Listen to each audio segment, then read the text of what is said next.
Good morning, good morning, good morning. If it is still morning where you are, this has been a morning from hell, let's say. Things have not gone according to plan today, but I'm here. I'm here at last. I've got a new haircut. I got all my hairs cut, basically all of them.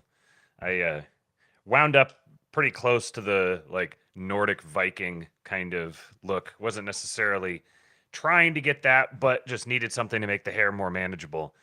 And this is what I landed on. And it is worlds better. I could not be happier. Being able to just feel the breeze on everything but the crown of my head down low in the back and everything. Sitting here, I just sit here and rub the fuzz on the back of my head. Ah, it's so nice. I've had long hair for I don't know, like 5, 6 years, something like that.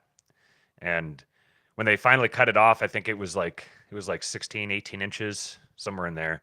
So it's still pretty long on the top, but it's much more manageable and doesn't make me want to kill myself every time I'm outside.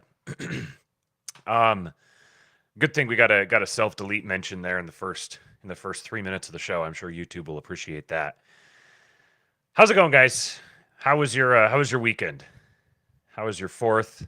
I know the fourth wasn't over the weekend, but it was kind of I know for a lot of people, it was kind of an extended weekend. So now we're getting back into the grind. It's Monday. Supposedly there's a hurricane hitting the coast of the U.S. a couple hours south of us. Wouldn't be able to tell here. We went from supposed to get, we heard there was, and like the initial reports was, oh, it could be up to like a foot of rain in the space of a couple of days. And then it gradually got back down to, for a few days it stayed at, we were supposed to get 2 to 4 inches. And now there's like a question of whether we will even get anything at all, which is kind of funny. Part of the moving to Texas thing was like, okay, so natural disasters are going to become a little more, all right, I don't know if it's a disaster, but you know what I mean? Like acts of God. These are going to be something that we have to pay more attention to. We happen to be in the place that doesn't really get any tornadoes. There's been a couple tornadoes in the greater San Antonio area. They were both EF1s, and they happened on the same day like 15 years ago. So it doesn't really happen down here, which I'm cool with. I'm cool with not living where I have to worry about a gigantic spout coming down and picking up my home and throwing it across the neighborhood. And I'm fine living in a place like that. Living in Southern California, it's like, oh, the San Andreas fault could go at any time. And yeah, you get lots of earthquakes. There's little rumbles here and there and everything, but I don't know. There's something about living with earthquakes that's far less unsettling than living with tornadoes and hurricanes. But yeah, this is the first time I was thinking, okay, finally we're gonna get the hurricane experience. We get to see what that's like. And no, we've been let down again. God has determined that no, we do not need rain. Everything needs to be crusty and dry. And so it continues. Taylor Brown is in the chat. The hype man is here. He says, busy all week last week, so didn't get to enjoy the stream, but glad to be back. It's good to have you back, man. Who's this Travis Kelce looking guy? Oh, no. Well, I guess, honestly, from the way the girls talk, looking like Travis Kelce probably isn't the worst thing in the world. So, Rips is 109 here and dry. Oh. It's actually cloudy here today, so it's not terrible, but, it's probably like, I don't know, 90 and 70% humidity or something. Something ungodly. Michael Robertson, any insight on Trump distancing from Project 2025? That actually completely escaped my mind when I was putting together the list of topics for today. I have some content on that and some thoughts, but I want to put them together into one full part before I weigh in on it. So, because I don't remember all the details of everything that's been said. I've just kind of been aware of it tangentially as it's happening, but I haven't dug into it yet. So I'm going to talk about it more in depth tomorrow. Once I pulled everything together to do that. I've got several stories here ready to go today. Let me real quick just hit retweet on this because for whatever reason, the algorithm doesn't really like these particular tweets. So there we go. All right. Yeah, my read of it off the top, just the initial perception of it is that there's very clearly there are elements within the GOP and within the factions that are aligning themselves with the GOP that are not Project 2025 friendly. They want Trump for themselves. They don't want Trump as a vehicle for those things. They want Trump for themselves. And this has been our what we've been recognizing all along is that there's a coalition forming behind Trump, and that coalition includes some people who would not traditionally be expected to be Republican supporters, who are not conservative. They're not, they're not Christian. They're not even necessarily really that invested in America per se, America as like being a thing. Those people have been part of the GOP for a long time. So there's definitely a battle within the GOP, and there's going to be a power struggle. And ultimately, when we read through some of the Project 2025 stuff, we were like, man, if you could get 20 or 30% of this, that would be great. So they're setting the bar very, very high. So our expectation is, as the coalition is formed together, that whatever the Project 2025 agenda is going to be watered down significantly. And we're seeing how that process comes about. Now, for whatever reason, there are factions associated with Trump that I've seen little blips here and there, but I need to go dig into them a little bit and kind of confirm them. But from the looks of it, there's a establishment GOP influences. The old Con Inc. guys are making their move, and then things will play out from there. So we'll talk about it more in depth tomorrow, and also the Patriot Front thing. That's another story that I have. Rip. That one I was planning on talking about tomorrow as well. So tomorrow's show is going to be good. I think the Patriot Front thing is very appropriate. I'll save my thoughts for tomorrow. I was going to start wandering into it, but we've got some stuff to get through today. So I'll save it for now. Kate says it's the liberal, beautiful loser business as usual. Milquetoast GOP. Yeah, right. And I'd say probably some other influences adjacent to the GOP who may want to see some distance. Like if they're going to support Trump, they want to see some distance between Trump and this sort of thing. So, all right. Do me a favor, hit the like button. We got 27 watching and 12 likes. Hit the like. If you're following on Twitter, do me a favor and retweet the tweet if you're watching over there. And follow me there, Real King Pilled, and then subscribe to the channel on YouTube. I think that's all the stuff that I needed to say. Let us get into the things for today. So we have fun stuff at first, of course. So here is the worst group chat of all time made manifest into real life, otherwise known as a group of guys being friends with each other in person.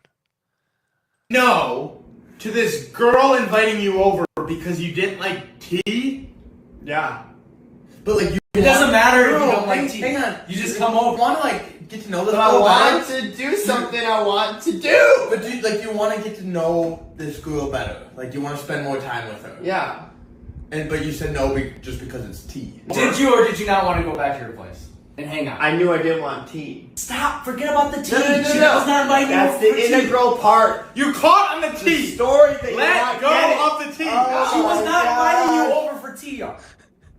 She was. No, she wasn't. She was trying to find an excuse to get her to How do hang you out. know that? Because when girls say come over for tea after 4 p.m., that means I want to spend time with you one-on-one. Hey, Tea does not mean tea. No, tea. Tea means hanging out Coffee. one-on-one. Coffee can mean anything. Tea's Coffee way can too mean, like, specific. smoothie. She might have been English. You said no to this. I played this for Cooper yesterday, and he was like, "Does like every single one of these guys have a speech impediment? Is this like a speech impediment support group or something?" But I have to say, I've been a part of these kinds of conversations before, and I have to say, I'm very solidly on the side of the guy on the right. The guy on the left doesn't get it. This is the charming male autism. He doesn't get it. She literally just wants to hang out with you. Who cares who cares what you're doing? She wants to hang out with you. So go have tea with her. It's obviously a euphemism. But I can also appreciate the autism of no, I only want to hang out with her doing something I actively want to do. Like, I don't know, looking at trains or something. You gotta love men. Don't you just love men? I love men. Clip that, chat. All right, so we had one for the men, and then here's the flip side. Here's one for the ladies. First of all, these lips are... Okay, I see Kate's in the chat. I don't know how many women we have watching right now, but how does this happen? Why would you do this on purpose? Presumably this is like an intentionally cultivated, I don't know, surgical or injectable choice made. I don't understand why you would want to look like this.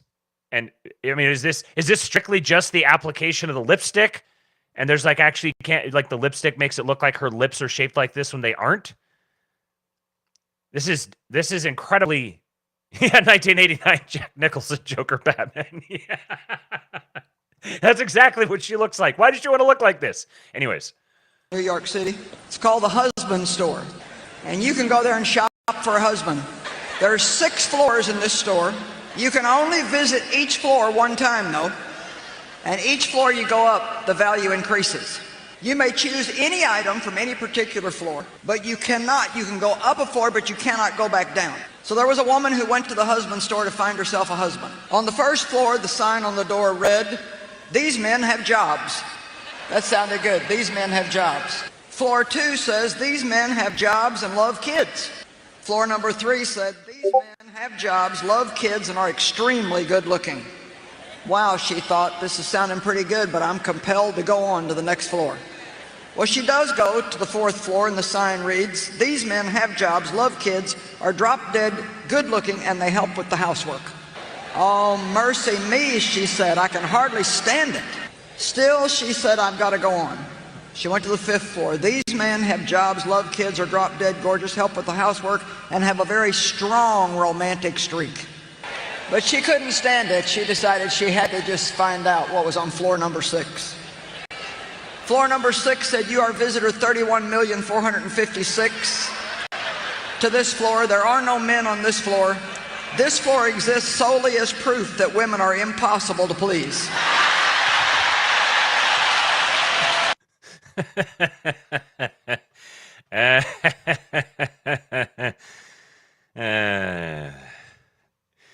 Yes. We are all taking strays. We are all catching strays today, folks. 2-Bit Podcast says, "Have you considered what she looks like without makeup?" That's a fair point. I did notice that, like, when she smiled, that was the most natural that she looked. Whenever her lips, like, peeled out into a smile, then she sort of looks semi-normal, which makes you wonder if she's, like, smiling while she's applying her lipstick. But Kate says that's Instagram duck lips made permanent. I don't. It looks to me like watching her, there's almost like an uncanny valley kind of thing where like her upper lip isn't moving right. That's the thing that kind of is weird on like really weird animation or when the AI video is making people and they're talking, like their upper lips don't move right. And for some reason that's like an indicator of lifelikeness. Well played, Jason. He says my wife stayed on floor 5, just saying. Yeah, that's kind of a softball, wasn't it? Yeah. Okay. Yeah, it makes it so it looks like I don't know if this is what it looks like when a chick does like gets way too many lip injections or something and then it just freezes her lips in place. I don't know. Okay. So this here was an interesting thing I ran across while I was show prepping last night. There seems to be a delay in when I share the screen when it actually pops up there. And it sounded to me like when I had a notification come in just a minute ago, it lowered the volume of the clip. Now, I don't know if that's something that I was getting on my end or if that actually came through on the stream. Because if notifications are going to affect video content on here, then I'm going to have to really change up my setup because I get way too many freaking notifications during a stream. Anyways, I killed, it was Discord was notifying me and I killed the app, so shouldn't have a problem here the rest of the time. But let me know if something, it did come through. Oh, great. Okay. I have no idea how that happened. And it hasn't done that before, so whatever. I'll figure it out eventually. Predicting 10 years into the future is hard. So this is from, I don't think I can make it any bigger. No. Thoughts for the 2001 Quadrennial Defense Review.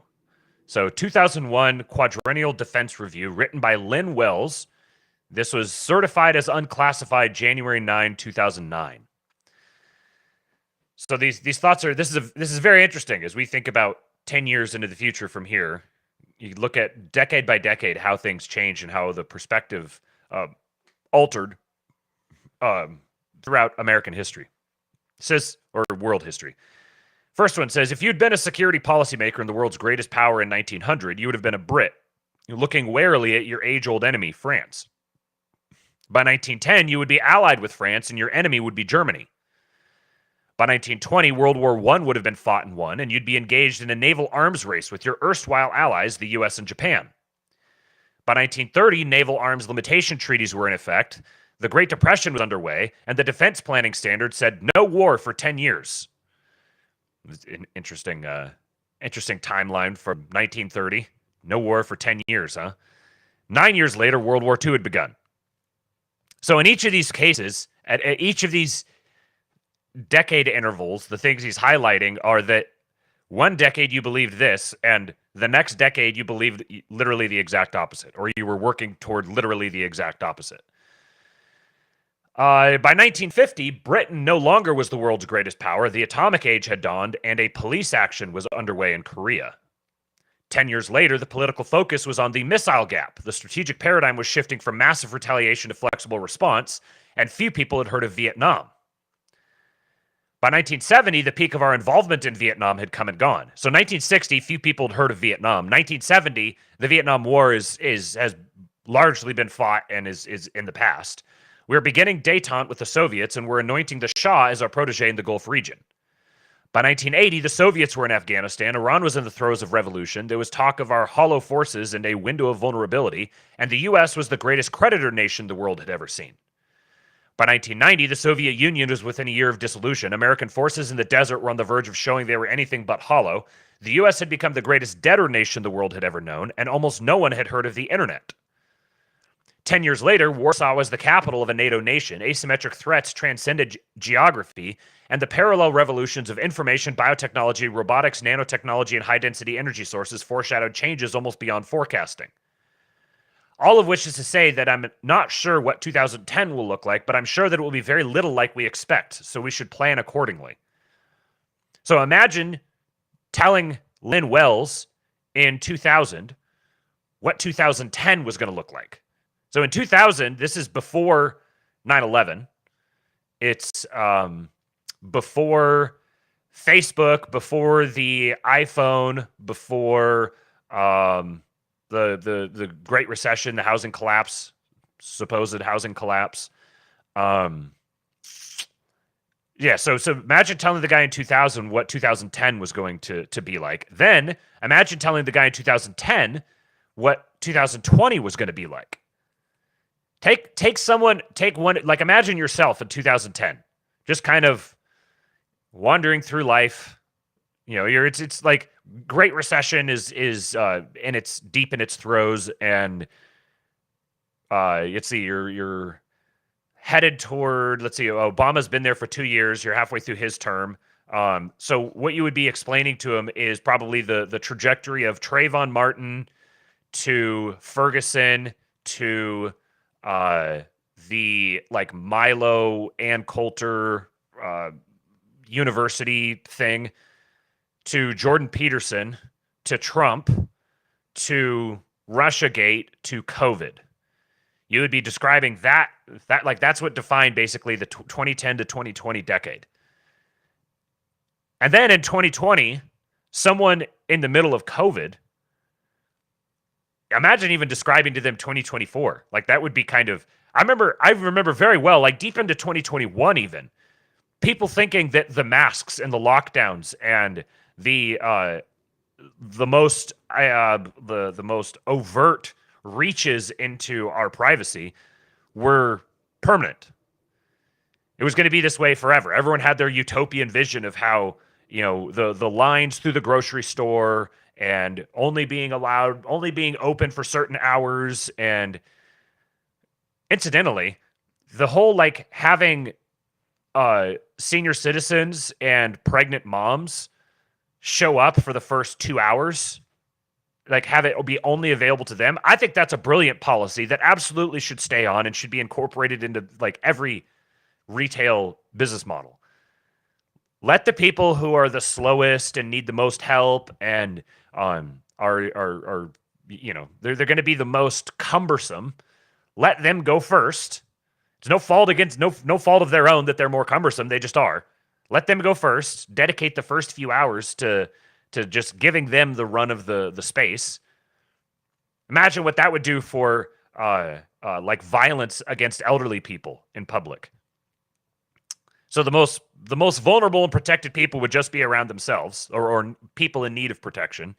They would just be around themselves, and then you open up to everyone else. Anyways, I advocate for that to come back and to stay. But the long and short of it is you've got 2020 to 2030, and even just in 4 years, where we're at was probably kind of unpredictable in 2020. Not completely, but it was, this is before the Ukraine war, before the Israel-Gaza war. So a lot has happened in 4 years. Imagine what's going to happen in the next 6 years. I have a feeling that the difference between 2030, so that the delta from 2020 to 2030 is probably going to be even wider than from 2010 to 2020. That would be my intuition. A lot is going to change over the next 6 years. A lot has changed even just this year. And means lots of opportunities. 2-Bit Podcast says the revolutionary age has worn itself out and will be replaced by an age of empires. Hear, hear. Speaking of generational time cycles, Crusader Pepe, he has a screenshot that's been going around from Wall Street Journal. Headline is, "We're not dead yet. Baby boomers' good times drive the economy. Skydiving, concerts, classic cars, an influx of older Americans bolsters the nation's fastest growing city. Quote, we have more fun than our daughter." Now, this headline is rightly infuriating to a lot of people. Like there was much anger and hatred over this headline. Many hexes cast upon boomers by people who read this headline. And I think that's very appropriate. I think it's pretty bad. It's pretty bad. Because this is really what's, as of right now, this is the boomers' legacy. I don't think it's going to be the case. I think we're going to see the hero arc of the boomers. And it'll probably come shortly after they're gone. But we're going to wind up missing the boomers. There's a lot of really good positive stuff that we kind of take for granted that came from the boomers. But as of right now, this is their legacy. Their legacy is we basically were passively raised up, relatively speaking, by the natural elevation of our generation. Our generation all just kind of was floated up to the top. And we had to work hard and we had to be disciplined, but we were, compared to now, the boomers were playing life on easy mode. From their perspective, it wasn't life on easy mode. It's the only life they ever knew. They didn't experience life before their own life, and they're not experiencing what things are like now. So as far as they are concerned, this is the only thing that's ever happened to them. People will like get into competitions of like comparing, the worst thing that ever happened to me to the worst thing that ever happened to you, and my thing is clearly so much worse. I'm clearly so much more of a victim, and I've survived so much more, and I'm so much more worthy of esteem. But it doesn't really work that way. The worst thing that ever happened to you was the worst thing that ever happened to you. You experienced something that was really bad. Like someone might say, a guy worth $20 million who loses $15 million. Oh, well, he still has $5 million. Yeah, but he also lost $15 million. Okay, Can you imagine how it would feel to lose $15 million? Just objectively. Yeah, maybe that's, you'd say, oh, that's more painful to me than it is to him. You don't know that. Who knows what the downstream effects of losing $15 million are going to be for him? Who knows how that experience strikes him? It's still the worst thing that's ever happened to him. So like comparing worst things that ever happened to you is ultimately pretty unproductive because it's the definition of subjective. Oh, I would much rather lose $15 million. Yeah, Rip says, can you imagine losing 75% of your wealth? Can you imagine how like psychologically tormenting that would be? So this is where I think that the boomers, we come full circle on the boomers. Yeah, they had it much easier than we did, relatively speaking. But to them, a bad thing that happened to them, some sort of struggle they had to fight through, some sort of suffering that they encountered, was just as real to them as what we experience today. Now, their downfall is the way in which they climbed the ladder. They were pulled up the ladder, and then they pulled the ladder up behind themselves. I read so many stories. I was going through. I didn't save the tweet because I didn't want to just grovel in negativity on it. But people talking about the stories of their parents' generation to their generation. This is mostly Gen X and millennial aged people who their parents are like, I'm trying to remember one of them where the guy, his parents paid for a 20% down payment on his house and he inherited part of the family business and I don't remember what else. There was something having to do with some car or something. But then in turn, his attitude towards his children has been, you don't get any handouts. You need to build yourself up pull yourself up by your bootstraps, just like I did. And he's had, that was the other thing. They had like a big extended family. And when the guy writing the story, when his dad was born, he had this whole family that was all taking care of him and everything. And like his aunts moved in for a while to spend time with him. And the whole family came together around him. But now the guy writing the story just had a son, and his dad has no interest in meeting him or being involved in his life in any way. He's like never come to see him or something like that. That sort of story, whether that specific story, the specific details are right or not, that story it exists because this is a real thing that has happened. Where the boomer generation had massive support infrastructure and tons of social capital around them, and they had a coherent, high-trust society that they leveraged to the hilt. Great, good for you. Good job leveraging to the hilt the fantastic winning game pieces in front of you. You now have an obligation to turn around and do the same thing for the following generations. But here you have, it's being framed as like, oh, well, everyone's worried about the economy, so let's, no, don't worry. The boomers are actually the ones saving the economy by going skydiving and going to concerts and buying classic cars. We have more fun than our daughter. So they're out dancing and shucking and jiving and enjoying their life on the town, and the daughter is like struggling to get through. It's an incredibly dysfunctional relationship between the boomers and their children, largely speaking. And of course, this doesn't apply to every single boomer. There's plenty of wonderful boomers who give of their time and their money richly and freely. My mother-in-law is staying with me right now. She's a boomer. And she is the absolute best of the boomers. One of the most wonderful people I've ever met. So this is not a rule. This is not a rule about all boomers, but it's a characteristic that is overrepresented among the boomer generation. Now, relatedly, what's funny is if we're looking at ways that we have a leg up on the boomers, the boomers are not, to whatever extent the boomers aren't working for us, aren't supporting us. This is funny. So Lindy Man tweets, New York City has a heavy energy, much more than London, Paris, or any other European city.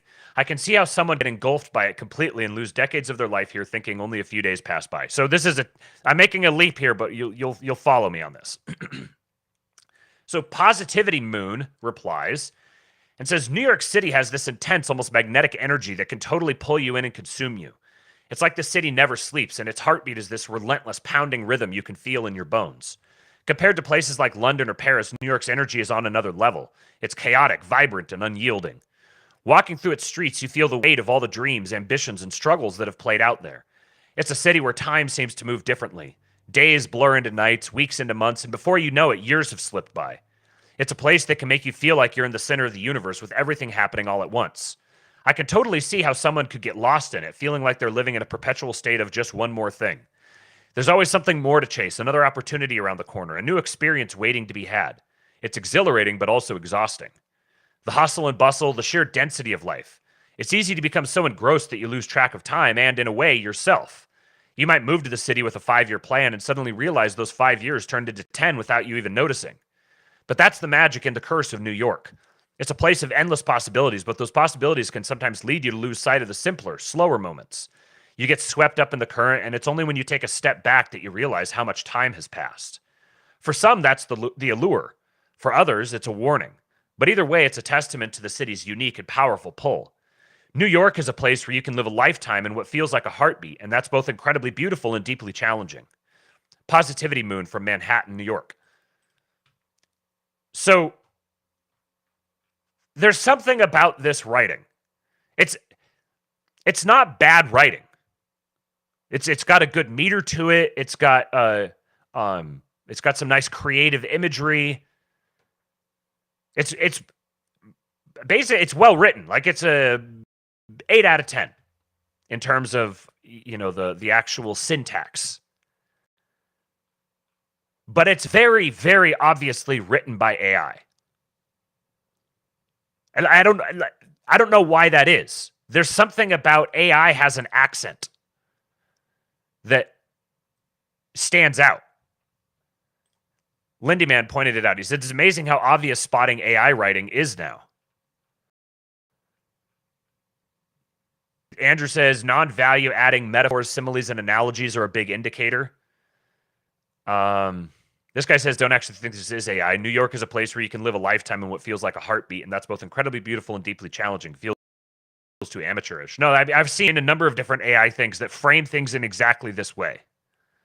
This, doing the paradox of like a lifetime and a heartbeat, and it's incredibly beautiful and deeply challenging. This is how the AI large language models write. This person says, this is like a demonstration proof of AI writing. You can almost see it constructing the text step by step. What a person who doesn't know what good writing is considers good writing. I mean, it objectively is, without you being predisposed to viewing this. It's also the framing of it. Like if you just send I don't know, an essay, like an essay someone wrote or something, you might not necessarily immediately grab it as AI. But people don't talk this way to each other on social media. People don't just reply to a tweet with this long poetic description of the content of the tweet. It's an awkward interaction. But there's something beyond that even if you did encounter this, I think if I read this in an essay, I would be really suspicious that it was written by AI. And I know that they have now where they can test it, which is interesting to me that somehow you can reverse engineer that. You can identify the likelihood that it was written by AI based on these plagiarism checkers. And they're just looking, because I don't think that's not exactly how AI works either. Like it draws from all these sources and then contextualizes and spits it back out again. So this is very interesting. It's very interesting that AI has an accent that you can pick up on, like a linguistic accent. And what I think is funny in the relationship to the boomer conversation is that I guarantee you that of all the generations alive right now, the boomers are the ones least equipped to pick up on this accent. They're like accent blind for this. So what is that? You know, if you see the boomers as these like oppressive overlords who are robbing our futures from us, well, what are their blind spots? They're actually notorious for their blind spots. That's like the defining characteristic of the boomers is naivete. They're a very naive, idealistic generation. So idealistic naivete has a lot of blind spots that, you know, if you're wanting to get one over on them, then they have these big glaring blind spots. Now, I'm not advocating getting one over on the previous generations. I don't think it's a healthy way to look. It's like going to war with your grandparents. If your grandparents decide to go to war with you, you just take it. You don't fight back. It's not appropriate to fight back. Yeah, you just gotta respect them and suck it up and deal with it. And you still owe them respect and esteem. The respect that is due them simply by their age. The hoary head, as one might say. So yeah, there's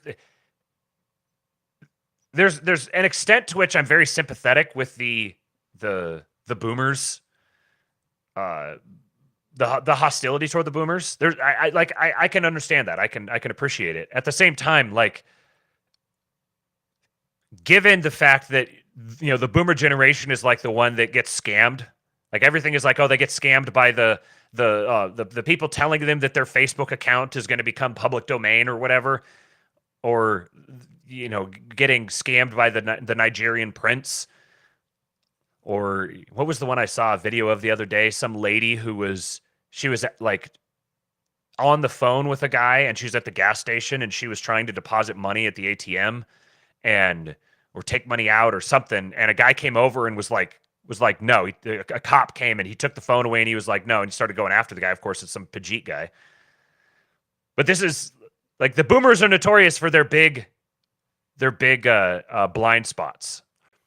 So being like oppressed and downtrodden and like them being a burden that you have to bear is kind of at the same time like, this is how weak you are. You're so weak that this generation that is known for its vapidity is your oppressor. Maybe just nut up a little bit. Okay, so I got through all of those.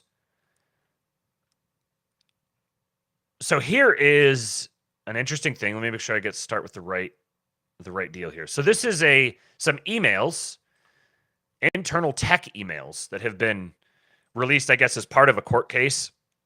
I don't know any of the background on it. I don't care. I just know that I saw the screenshots of these emails between Peter Thiel and Mark Zuckerberg. So they're sent to like different members, I think, of the Facebook board. Anyways, this is the context for the video we showed of Zuckerberg wakeboarding with Born in the USA playing, wearing a suit, drinking a beer, flying an American flag. There's been a very clear PR effort to rehabilitate the image of Mark Zuckerberg. And here we're going to read an email from Peter Thiel to several of these people, and then a response a little bit later from Zuckerberg, talking about this effort to rehabilitate his image and what the motivations and stuff are behind it. And interestingly, we'll see that they have made many of the same observations about the millennial and boomer generations as we have. So this is from Peter Thiel, Tuesday, December 31, 2019 at 1:03 a.m. regarding millennials. And it's written to Nick Clegg and CC'd were Mark Zuckerberg, Sheryl Sandberg, and Mark Andreessen. Hi, Nick. I thought it might be helpful to put some of my thoughts in writing, and I'm taking the liberty of CCing a few others here. In important ways, Facebook is the millennial company par excellence. It was started by a team of millennials and remains by far the most successful millennial company.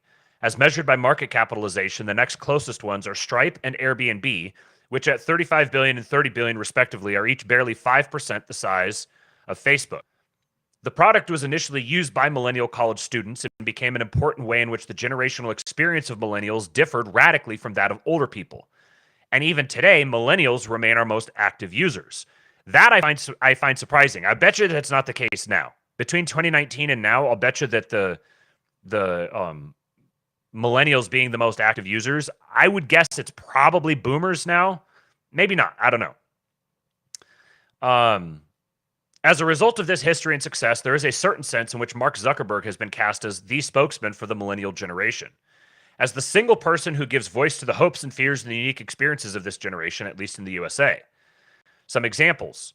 When Mark shares on Facebook, a part of the narrative is a generational narrative, e.g. that young people are more comfortable with technology and therefore share more on Facebook than their elders. When Mark and Priscilla commit to giving away 99% of wealth during their lifetimes and do so at a much earlier age than, say, Buffett or Gates, then this story again gets understood in generational terms, e.g. that millennials are more generous and philanthropic and start thinking about these things at a much earlier point. Now, we got 2-Bit Podcast here in the chat, and I'm sure he's already thinking about this, but you can see the mimetic theory that the thread that Peters is pulling on here, where when you have this iconic millennial doing things, the things that iconic millennial does begins to define what millennial is with respect to the other generations. And more dramatically and powerfully, when Facebook connects the world, this gets cast in generational terms, e.g., that the younger generation will bridge the many divisions in our world and build a more peaceful world than past generations were able to build. And when these utopian hopes disappoint, Mark and Facebook receive a disproportionate amount of blame. This whole arc was traced by David Kirkpatrick, whose 2011 book, The Facebook Effect, encapsulated his utopian projections for younger people generally, and whose derangement in recent years can best be understood as the disappointment of these same unrealistic hopes. So, actually, real quick here, I want to see David Kirkpatrick, The Facebook Effect. The Facebook Effect. I want to see who this David Kirkpatrick guy is. Yep, he's a boomer. Exactly what I expected. So, here, I'll share this tab real quick. January 14, 1953. He is a square in the middle of the boomer generation boomer. He's author of The Facebook Effect, the inside story of the company that is connecting the world. Published in 2010, Kirkpatrick's book chronicles the history of the company since its inception in 2004 and documents Facebook's global impact. Formerly senior editor of Internet and Technology at Fortune magazine, he was until the end of 2022 the editor-in-chief of Techonomy Media, Inc., a tech-focused conference company which he founded in 2011, graduated from Amherst. So he's written profiles of Jack Dorsey and Sean Park in Vanity Fair. So this is a subject of particular interest to him. The idea of this is the ultimate boomer trying to cast the millennials as like the generation destined to heal the ills wrought by the boomer generation. That's kind of the millennials grew up living in the shadow of the boomers. And the boomers wanting the millennials to live in the world that the boomers imagined that they lived in.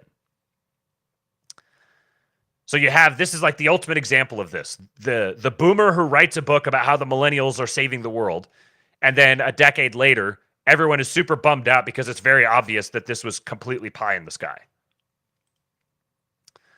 Back to Thiel's writing. Of course, there are numerous ways in which this role, Mark as millennial spokesman, is both pretty unfair and highly inappropriate. It is unfair because this much of a burden should not be placed on any single person, and it is inappropriate because Mark is a highly unrepresentative example of the millennial generation for a whole range of reasons that we do not need to enumerate. But even with these caveats, I believe that we might be better served by understanding that something like this is going on and trying to think about what it would mean for Mark to think of himself as a millennial spokesman. And perhaps to contrast this with what I take to be our current policy, at least implicitly, of Mark as a baby boomer construct of how a well-behaved millennial is supposed to act. If forced to make a choice, I would always rather win popularity contests with millennials than with boomers. I can't believe that we actually get the privilege of reading the the innermost thoughts of the circles of the people who define our generation, and get to see like this is how they think. I think this is absolutely fascinating. I think he nails it. Mark as a baby boomer construct of how a well-behaved millennial is supposed to act. So the last 5 years, all this rehabilitation of Zuckerberg's image, which has been obviously intentional, and it's been so obviously intentional that you can tell the people doing it don't care if it's obviously intentional. They're really trying to recast Zuckerberg from the thing he got pigeonholed into what they think would be the optimal millennial. They want him to be a millennial icon. And so the way that Zuckerberg is being cast, his image rehabilitation, means that that's an output of what Peter Thiel and Andreessen and Sheryl Sandberg and the people behind Zuckerberg think that the millennial generation should be. So now what we're getting is a Gen X. What is this? A Gen X construct of how a well-behaved millennial is supposed to act. And no wonder he looks like he's someone who is embodying that Gen X spirit. This is absolutely fascinating. Gen X is like the older brothers or the older brothers of the friends of the millennials. That's kind of the relationship between them. In some cases, their parents as well. My parents are Gen X. My parents are really young for a number of different reasons. My dad's 20. My mom's 16 when I was born. So I've always been much closer to, I'm like middle millennial, and I've always been much closer to Gen X. So I'm more kind of Xennial, generally speaking. But by and large, the relationship that the millennial and the Gen X generations have to each other is one of really like Gen X is the generation that the millennials grew up seeing as the icons. The generation that's like the older brother. It's the generation that's just ahead of you that you're growing up into. More Thiel. He says, you can think of, this is really funny. You can think of Pete Buttigieg as a political example of what Mark absolutely should not be. Buttigieg is very popular with older baby boomer voters and is shockingly unpopular with millennial voters of his age and younger. That's interesting. I didn't know those numbers existed. I'm guessing that if Thiel's writing about it, he's probably not just shooting in the dark. He probably has actually seen these numbers. Buttigieg's basic message is that the system is working reasonably well, and this is precisely why younger voters do not like him. He is the sort of super annoying millennial who tells the boomers what they want to hear and thereby glosses over the many ways in which the generational compact in our society has been badly broken. It's insane how well he's nailing this. Buttigieg is the super annoying millennial who tells the boomers what they want to hear and glosses over the many ways in which the generational compact in our society has been badly broken. He could not have nailed that any better. Now, it is much easier to describe a problem than to describe the solution. And I think a millennial tilt or millennial message needs to be thought through in very context-specific ways. Some of the following examples may be a bit unfair because 2020 hindsight is always easier. 1. As seen through a boomer versus millennial lens, Mark's commencement speech at Harvard probably was a major missed opportunity. So I don't know if you guys remember this, but Zuckerberg did a commencement speech at Harvard, and I remember people talking about it as like, oh, is this Zuckerberg coming out as a future politician? Because it was essentially like a campaign stump speech. It was kind of awkward and came off pretty ham-handed, in part because Zuckerberg's whole. I bet you if Zuckerberg was to deliver a speech like that now, it would come off better, even if you left the content the same, because of the way his image has changed. But back then, everyone's association of him was that he was like a lizard person. You have that video of him like anxiously sipping water really nervously with his hand shaking. That was the impression people had of Zuckerberg. So the speech didn't come off at all. And Thiel says, as seen through a boomer versus millennial lens, Mark's commencement speech at Harvard probably was a major missed opportunity. I take it as self-evident that universities worked for boomers and do not work for younger people. And therefore, the choice was between giving a positive speech that reassured the 60-something parents or a more critical speech that resonated with the 20-something graduates. In my judgment, we tilted way too far towards the former. And I suspect that we never even thought we were doing just that. If we are going to tilt in a boomer direction, it should always be a matter of conscious choice. So he's recognizing their instinct toward tilting toward the boomers, but he's saying, no, we're at the point in history now where we need to be turning our focus on the millennials because the boomers are moving out of power. They're dying off shortly, and we need to make sure we're resonating with the next generation. So we got to make sure we get the boomer tilt, the implicit boomer tilt. We need to identify that and root it out of all of our thinking. I got to say, reading this, it's very gratifying to know that everything we've been talking about, like identifying the way these guys are thinking, is just getting reconfirmed over and over again. Number 2, from a boomer versus millennial lens, one would have a very different set of philanthropic priorities. I would be tempted to draw a very sharp contrast between CZI and the Gates Foundation by asking questions about what kinds of philanthropy resonate with the younger generations versus what kinds of philanthropy boomers think younger people should be doing.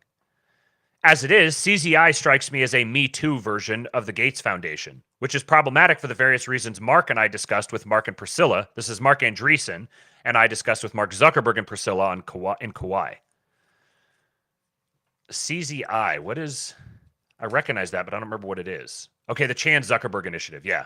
So that's what I thought he was referring to. So this is the Mark and his wife's philanthropic endeavors. So he's basically saying that Mark and his wife are just doing a Me Too thing to the Gates Foundation, as opposed to actually having its own personality and working toward an agenda that's going to resonate with millennials versus resonating with what boomers think millennials should be focused on. Number 3, perhaps we should consider millennials as a diversity criterion for our board of directors. Besides some of the tech CEOs, who are the millennials that we would consider adding to our board? Should we aim to have 2 or 3 millennials on our board? If we did, how would it change the nature of the discussion at the board level? So this is not just like a passing interest for Peter, or for presumably these people if he's approaching them in this light. And they're taking these ideas seriously. This is if you're talking about like a criterion for your board of directors and explicitly trying to cultivate voices that represent this particular generation of people, then this is something that you see as incredibly important. 2-Bit says, Teal is laying down Girardian modeling 101. I use the same thinking to make predictions like the neotrads. Josh Ham says, well-behaved is antithetical to millennial. That's why veterans have always stood apart. I think that's true for part of the millennial generation and not true for the other part. I think of all the generations in recent, like since World War II, I think the millennial generation is the most, what's the term here? Like bipolar in more senses than one. Because I think there's 2 very distinct millennials. There's the millennials that are very goody two shoes, and then like this would be the entire like regime millennial personality.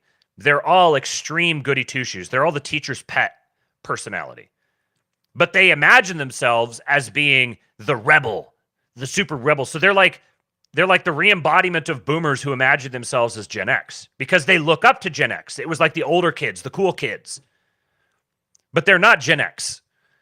They're millennials. So you get this, there's a sharp divergence, I think, in the millennial generation that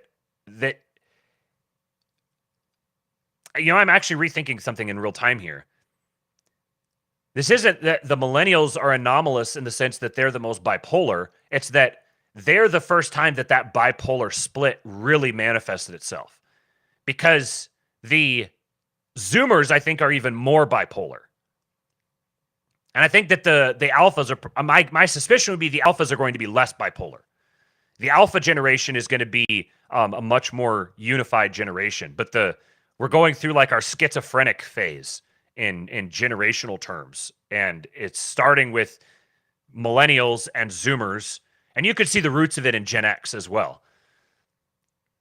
Okay. Let's get back to this. Number 4, a more aggressive investment policy in the tech ecosystem in Silicon Valley would be another way in which Facebook could participate in and identify with the millennial generation closer to home. So one thing I want to point out here is that the way Teal is talking about this, he's not saying we need to make Facebook be the icon of millennials. He's saying Facebook already is. Facebook is treated this way. Facebook is recognized as this.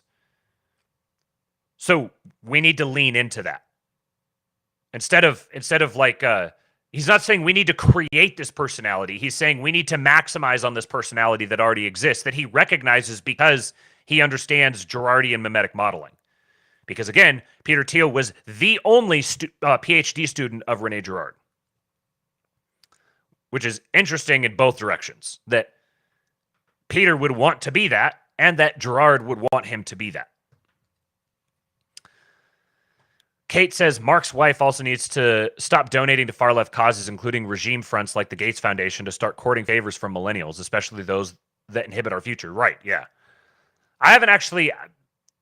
It's kind of silly now that I think about it that I haven't done this, but I haven't gone to look at the behavior of Facebook and its proxies in terms of the initiatives and stuff that they're involved with since then. I'm going to do a little dive on that and see if I can turn up anything interesting.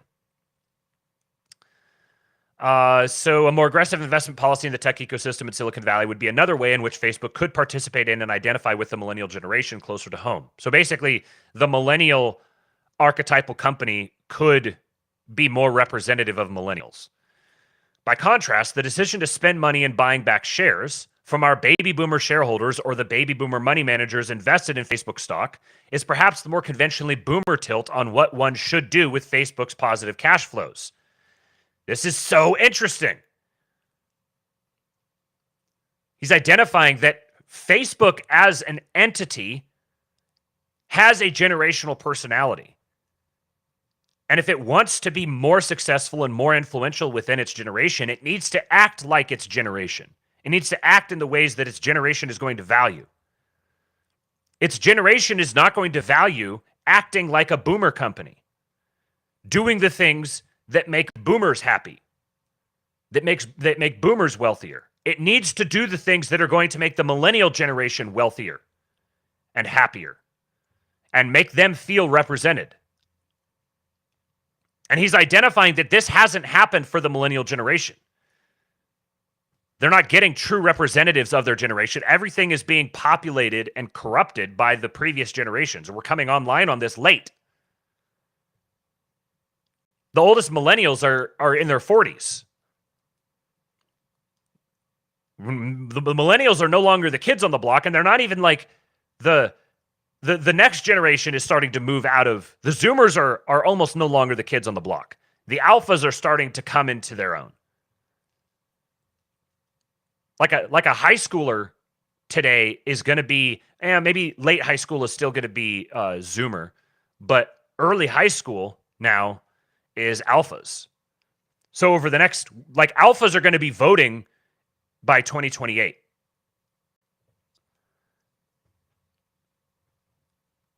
So the millennials are almost the middle-aged generation now. I think if they're talking about this in this sort of way 5 years ago, then this just adds fuel to the fire of everything that we've been talking about the direction of Silicon Valley.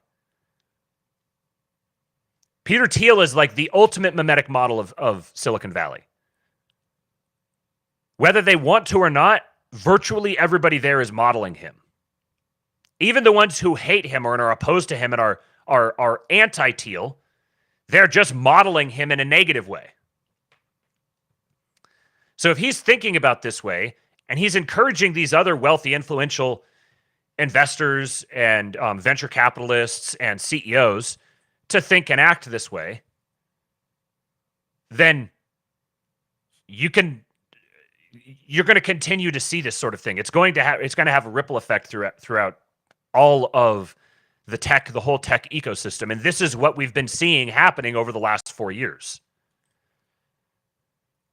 So we got a response here. This was December 31, 2019. So 5 days later, January 4, Mark Zuckerberg replies.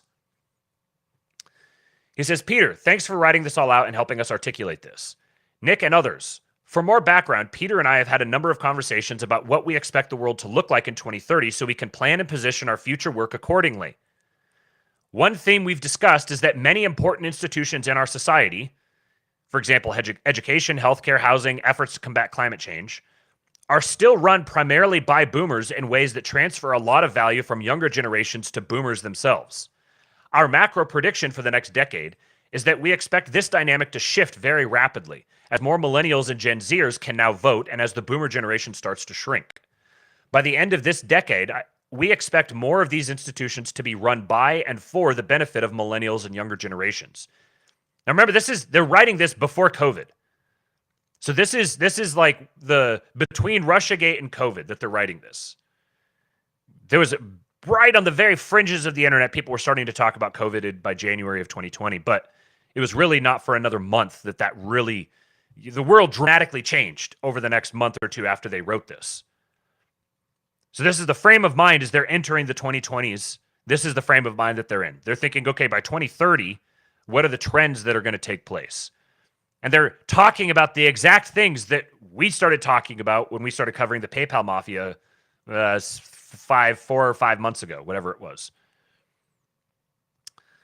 I bet we'll even see a millennial president within the next few cycles by 2032, which is kind of crazy to think about that that this would be like, oh man, I bet we might even see a millennial president by the time the millennials are like, let's see, 2032 would be 30, like almost 50. The oldest millennials are like 1982, 1984, somewhere in that range is where the millennial generation really kicks off.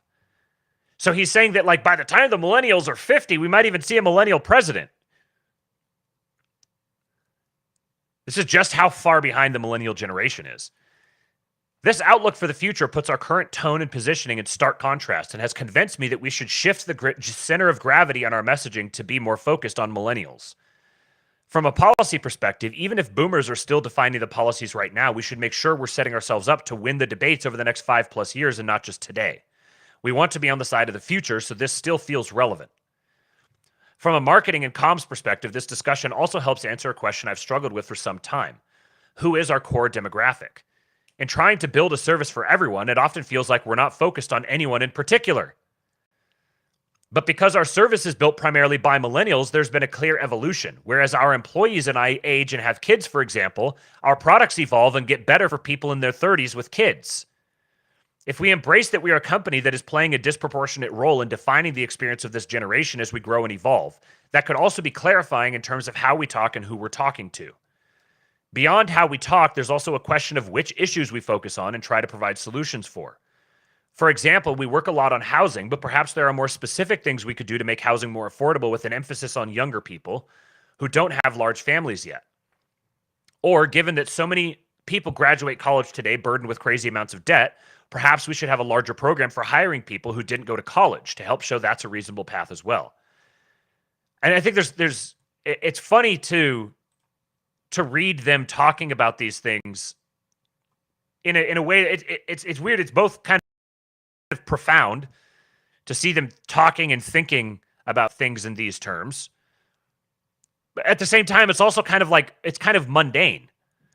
Well, yeah, obviously these things are like, how are you guys just now discovering these things?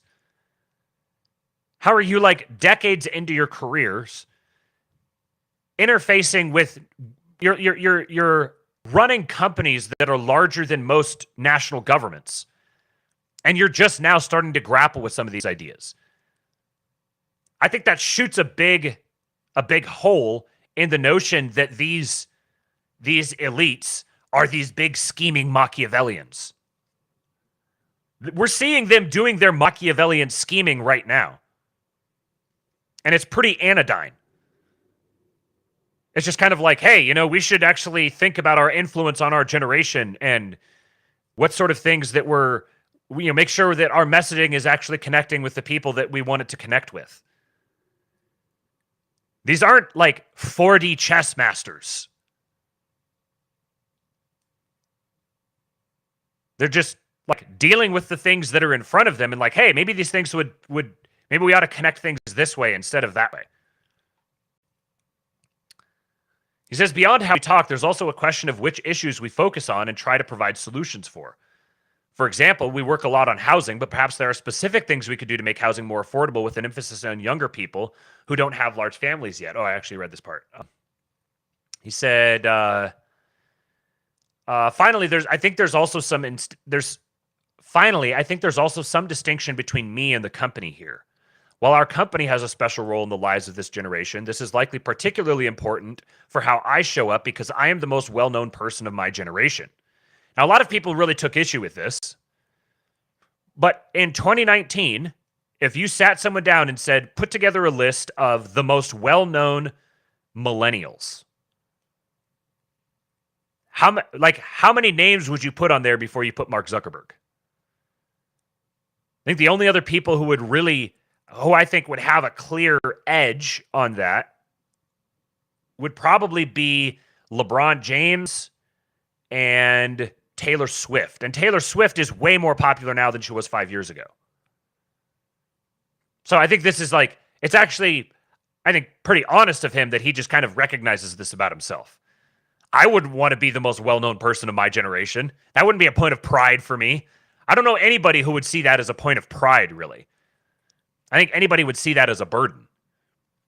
He said, that's why Peter and I have spent some time discussing things like my philanthropy and commencement speech beyond just Facebook policies and products. I think this overall shift is something we should consider for how our company communicates and shows up more broadly, but it's something I'm definitely going to think about more in terms of how I communicate. I do think it's funny, imagining lizard person Zuck writing this. There's been all the good memes of him, it being like a robot that's encountering people and trying to figure out how they work. Xavier says, but if our enemies aren't 4D chess masters that have complete control over every aspect of civilization, then that means I actually have to take accountability for why my life is so shitty, Matt.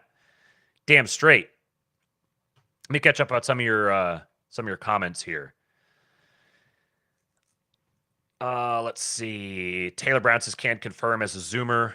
Josh Ham says, I wonder if veterans are actually more nonconformist than regular millennials since we experience personal pain. Yeah, I would say if the splits between the conformist and nonconformist millennials, I'd say the veterans are probably overrepresented among the nonconformists. Mr. Westford, I'm a millennial. I ain't even 30 yet. Yeah, you're at the very, very latest end of the millennial. You're kind of there's the Xennial, which is the cross between the Gen X and millennial. You're kind of like that for the Zoomers. You're in a similar boat to Cooper in that way, where Cooper's very much a Zoomer, but he's got a lot of millennial to him. You're probably very much a millennial, but you've got a lot of Zoomer to you, I would guess. Okay. Taylor Brown, skip almost directly over a Gen X president. Yeah. Yeah, Gen X is just the forgotten generation.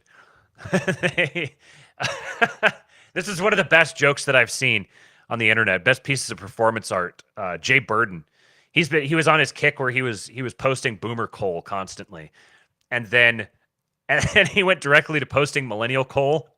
And someone pointed out, hey, you skipped Gen X. And I was like, oh, that's brilliant. The best thing ever is to just accidentally forget about Gen X and go straight to millennial. The Cole is wonderful. Okay. Duffhead says, I choose to see Zuck as Wigger Zuck only. It has been fascinating seeing his makeover, where he's actually, he records these with the what was their device recently that was a competitor to the Apple Vision Pros. And he just sat down and he just recorded a thing talking about why he thinks his is better. It was very relatable, very personable. He's actually groomed. He looks kind of nice. He's got some style. Looks like he does something with his hair apart from just wake up in the morning. And then he's very publicly doing the whole Brazilian jiu-jitsu thing. It's interesting thinking about the public bet he had with Elon and how that thing was promoted for a while with this background now, understanding they'd had this conversation. So you get Zuck into rolling, and then he has a public bet with Elon that Elon kind of welches on, but it's was that actually intended, or was this an explicit publicity play? And then Zuck's been getting into regenerative farming and posting pictures of him with his like Wagyu beef cuts from the cows that he raised, and yeah, wearing the gold chain with the turtleneck. And now, you know, the wakeboard and the beer, born in the USA. I mean, I wouldn't be surprised if they're grooming Zuck for a presidential run. I would say the guy who Peter Thiel is grooming for a presidential run is a guy worth watching. I think there's a lot of misconceptions about Peter Thiel. He's managed to kind of let the most wild fantasies in either direction run amok about him. He's either like a closeted fascist, super based right winger, or he's a completely subversive Jewish homosexual who is trying to bring about the Antichrist. Both of these things seem to exist with equal fervor. And I would say that that's not an accident. He doesn't seem like someone who wants to be triangulated. But if you look at who his mentors were Antonin Scalia and Rene Girard. And he was very, very close with both of them. I think if you understand who Scalia and Girard were as men, you should have some sort of inkling for their eye for character and who they would cultivate as proteges. And you should ask yourself what someone who would want them as mentors would be like. This also casts in a very new light, or light we've kind of touched on in the past, the idea of Zuckerberg playing such a prominent role in fortifying the 2020 election. It was $400 million of Zuckerberg's money that was used to fortify the election, to ensure the installation of the guy who the Democrat Party is now fracturing over trying to get rid of. They've backed themselves into a corner with. It's very interesting. If there is a 4D chess person out there, I'll just say it would be Peter Thiel. I don't know if he is, but if there was someone, it would be Peter Thiel. Okay, so Taylor Brown says Matt Gaetz is promoting Bukele in El Salvador on the House floor. Well, that's good to hear. That ties into the next story here, talking about Bukele.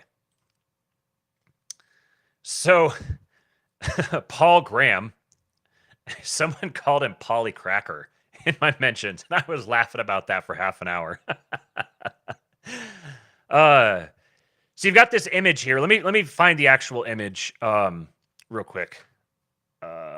Paul Graham.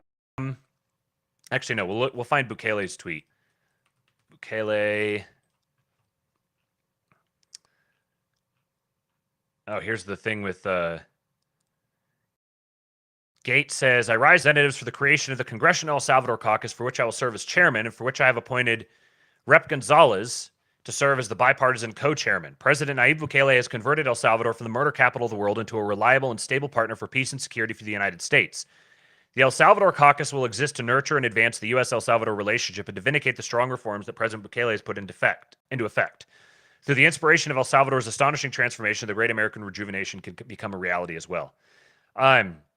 Speaking of millennial presidential candidates, I would say Matt Gaetz is definitely someone to keep an eye on.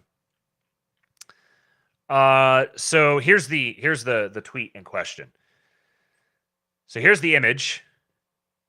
Just the frickin' coolest aesthetic ever. You got the guys in capes standing guard on the side. You've got this, I don't even know who this is, but this is fantastic. This painting behind here of some guy in like a mystic's robe, bald guy wearing glasses. Looking kind of like Charles Xavier. The shiny mirrored desk. This whole thing is just perfectly crafted.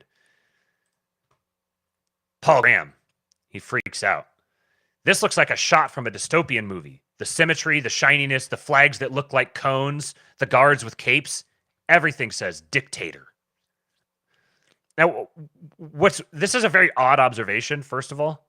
The flags that look like cones. I've never heard any commentary on conical shaped flags. I don't. Is this a fascist trope? Conical shaped flags. Anyways, the symmetry. So symmetry, shininess, guards with capes. There's no wrinkles. It's not sloppy. The floor is clean, balanced. Everything's beautiful. Oh, must be a dictator. So, of course, Bukele, his Twitter game is unmatched. He says, symmetry or death. I quote tweeted Paul and said, yeah, that's why we like him. That's why we think he's awesome. So I like this response here. Sunburn firm. So we've got an actual business that's verified as a business that's shit posting. One of the best things of our era. So sorry, I'll inform Bukele he needs to have twerking obese black women and gay flags and other democracy visuals next time.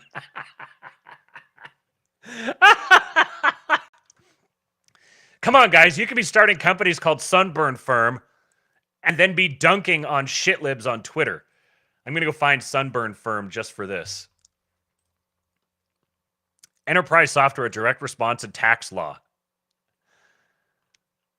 Oh, they got a Pepe on their documents here. This is a good follow. So before this, there was a big kerfuffle about Bukele. So all the libertarians have been kind of like, oh yeah, it's real great how he's done all this, but he doesn't seem to have a lot of respect for human rights. It's great that he arrested all those murderous rapists, but he was kind of hard on them. We got to make sure we're going easy on our murderous rapists in our society, or we're headed for tyranny. You are defined by how graciously you treat the murderous rapists. Well, now they had their opportunity and they jumped on it. So this is Daniel DiMartino, not to be confused with Danielle DiMartino Booth, economics PhD student at Columbia, studying immigration, dissident project founder, fellow Manhattan Institute. Is this YAF? What was YAF? Young America's Foundation. Okay. Oh, sorry. I didn't screen share here. So he plays this video. We'll just play part of it. Voy a hacer un llamado como el que le hicimos a las pandillas al inicio del 2019. Que les dijimos, paren de matar o no se quejen después. Pues yo les voy a dar un mensaje a los importadores, comercializadores, mayoristas y distribuidores de alimentos. Paren de abusar del pueblo salvadoreño o no se quejen después. Okay, so my Spanish isn't good enough to really follow what he's saying there. I have to really concentrate and I can kind of get the gist of it, but I'm going to lose any nuance. So this guy here, which I'm not sure what flag this is. Is that? Oh, Venezuela. Okay. So here, let's read these tweets and then we'll comment on this. He says, El Salvador's businessmen not to raise prices or there will be consequences against them. He compares his warning to businesses to the one he made years ago against gangs before arresting them. He's not a conservative. He's a statist. Oh, God. Oh, man. He's a statist. All this time, I liked the guy. I advocated for him. I said he was awesome. Turns out he's just a statist. How I've been owned. He says, Throwback Thursday to Venezuela. I haven't seen a TBT in years. Bukele, like Chavez, thinks he gets to decide what reasonable profit costs and prices should be like. Of course, the replies are not very friendly to him. Everyone is dunking on him as is appropriate. But there's a catch here. So first of all, I've got two tweets from this Sayla _ who I've seen good stuff from lately, so I'm going to follow. This person says, whenever people quote tweet speeches made by foreign politicians, if you do not understand the language at a near native level, you should withhold judgment. Now, the fact that he has a Venezuelan flag in there makes me wonder. It makes you question his... perhaps he's just a fully Americanized, never learned Spanish, and is just, paying lip service to his Venezuelan heritage. But if he happens to have a native level understanding of Spanish, then it shows just how... I don't want to say dishonest, because I think I don't think the clarification that's made when you understand the nuance here is going to make a difference to a guy who is a slavishly beholden to his anti-status position. But this isn't like just some random white guy who is getting it wrong and just jumping on it because he saw someone like translate a part of it or something. Daniel DiMartino says, Bukele warns businessmen not to raise prices or there will be consequences against them. This lacks nuance. Below a translation. I will make a call like we did to the 2019. We told them, stop killing or don't complain later. Well, I will give a message to the importers, commercial wholesalers, and distributors of foodstuff. Stop abusing the Salvadorian pueblo, the Salvadorian people. And this and my understanding is that pueblo, when they use it this way, it's more than just people. It's like the heritage of the people. It's not just the people, the voting public. It's like the Salvadorian people, the essence of the nation. Stop abusing the Salvadorian pueblo or don't complain later, because it's well known and you all know the crimes you have committed.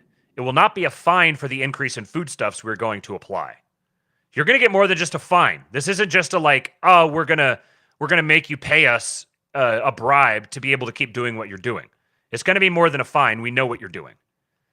Don't complain later. I expect that tomorrow the foodstuffs will be cheaper than they are now. It's not a joke. Like we told the gangs in 2019, and they realized it wasn't a joke, right? He's like, I'm not giving empty threats. You behave, or we're going to follow through just like we followed through before.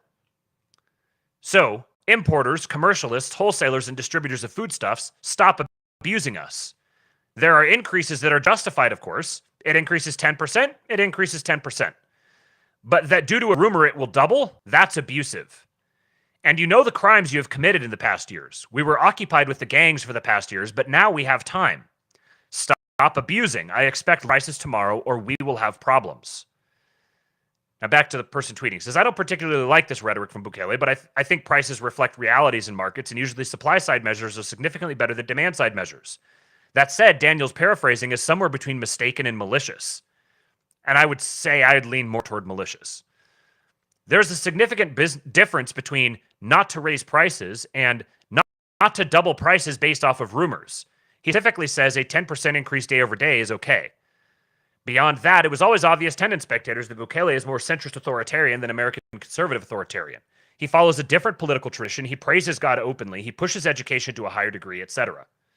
And part of this, too, is that, every American just wants to cram every political category in every other country into their context. They don't have the ability to contextualize. Authoritarianism in Central America is the default. The people there want authoritarian government. Problem is, they've been getting authoritarian government of a bad kind, and there is authoritarian government of a good kind. That's a premise that the American mind can't comprehend. But it's going to. Increasingly, the American mind is going to comprehend that there is such a thing as good authoritarian government. So, here's the whole translation of the whole thing, so you get all the context. Full English text translated from the video he posted. The other crisis we have, which is also global, is of food inflation. There has been worldwide inflation, especially due to increases in fertilizers, droughts, and floods, but we have also identified abuses. So he's saying, there is reason, there are market reasons for increasing costs. So we're not saying that costs can't increase at all, but we've also identified abuses where people are maliciously raising prices. And you can imagine the role that El Salvador is playing now, the extent to which they've been subverted by NGOs in the past through the gangs. And now all of those Western NGOs are pearl-clutching about authoritarianism with the help of vapid shitlibs like Paul Graham. There are a number of different vectors that these NGOs can choose to try to subvert a government that they don't like. So they beat them on the gangs' organized crime front. Well, what's the next front that they're going to try? They're going to try to starve them out.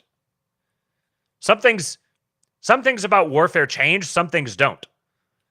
If we can't violently occupy you, we're going to lay siege to you. And we're going to bend the global economy in such a way as to try to force you to bend the knee to us. This is what they've targeted.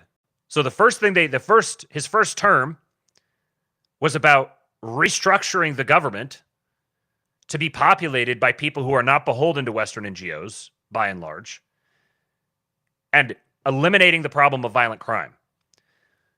The next one, he said it's the economy, and this is one of the things on their list, is targeting the economic interests within the company that are still beholden to the Western NGOs that are fronts for corrupt Western financial institutions and governments that don't like being shown up.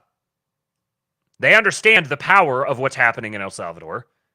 They understand, even if not consciously, they intuitively understand that a single light in the darkness makes a real big difference. And if your job is to spread darkness everywhere, you don't want to see any lights. And the stronger that light gets, the worse it gets.